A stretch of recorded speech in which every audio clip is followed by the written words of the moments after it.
तो यहाँ पे पार्ट बी पे आपको BIRC के जो ASO का पेपर है उसके जीके के क्वेश्चन दिए हुए हैं, उनका सॉल्यूशन आपके सामने है।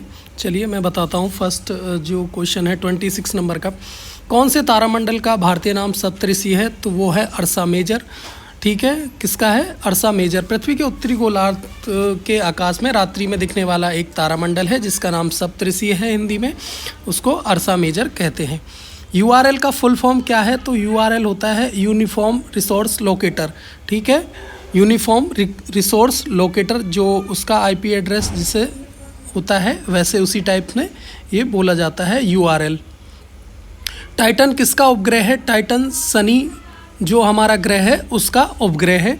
राष्ट्रीय विज्ञान दिवस कब मनाया जाता है? तो 28 फरवरी को राष्ट्रीय विज्ञान दिवस मनाया जाता है।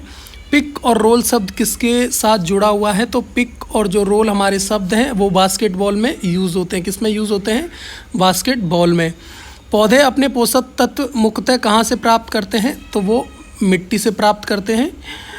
यहाँ क्वेश्चन नंबर 32 है, 1 मेगाबाइट किसके समतुल्य है या किसके बराबर है? तो 1 मेगाबाइट यानी 1 MB, जिसे हम MB बोलते हैं, वो 1024 किलोबाइट के बराबर होगा।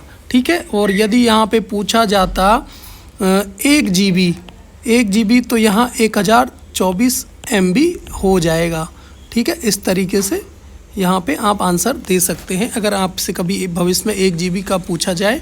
ठीक है, घटते आकार में महासागर का कौन सा क्रम सही है? तो प्रशांत, ये C वाला इसका आंसर होगा। प्रशांत, अटलांटिक, भारतीय और उत्तरी ध्रुवीय। रेड क्रॉस की स्थापना किसके द्वारा की गई थी? तो रेड क्रॉस सोसाइटी जो है उसकी स्थापना JN दुरंत के द्वारा की गई। इसका मुख्य उद्देश्य युद्ध में घायल हुए सैनिकों का इलाज करना तथा उन्हें वित्तीय सहायता प्राप्त करवाना है। आग बुझाने के लिए किए जाने वाला गैस का नाम क्या है? तो आग बुझाने के लिए हम कार्बन डाइऑक्साइड CO2 का यूज़ करते हैं। मानव शरीर में पसलियों की संख्या कितनी है? तो मैं यहाँ बता दूँ, मानव शरीर में पसलियों की संख्या 24 है। अरिहंत क्या है? अरिहंत एक परमाणु शक्ति मिसाइल है जिसे पनडुब्बी पे लगाया जाएगा। ठीक है, और ये भारतीय सेना द्वारा विकसित की गई है। ठीक है, फ्रीडम इन एक्सरसाइज किसकी आत्मकथा है? तो फ्रीडम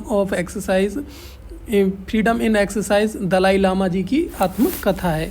ठीक है, कौन सी जगह को पूर्व का स्कॉटलैंड कहा जाता है? तो पूर्व का स्कॉटलैंड यहाँ पे शिलोंग को आंसर सही होगा हमारा शिलोंग। यहाँ मेघालय भी होता तो आंसर अपन मेघालय कर देते। मिट्टी के अध्ययन के विज्ञान को क्या कहा जाता है? तो मिट्टी के अध्ययन के विज्ञान को मृदा विज्ञान कहा जाता है। क्या कहा जाता है? मृदा विज्ञान। सीधा सा दे रखा है यहाँ पे मृदा यानी मिट्टी, आराम से आप इसको समझ सकते हैं। ठीक है, पेडोलॉजी अगर इसको इंग्लिश में कहा। इस तरीके से आपके जीके के क्वेश्चन यहाँ पे पूरे हो गए हैं। किसी को और अगर जीके में कोई डाउट है कि सर आपका ये वाला आंसर हमें और अच्छे तरीके से समझाओ या ये आंसर गलत है, तो आप मुझे कमेंट बॉक्स में कमेंट कर सकते हैं। वीडियो देखने के लिए आपका बहुत बहुत धन्यवाद।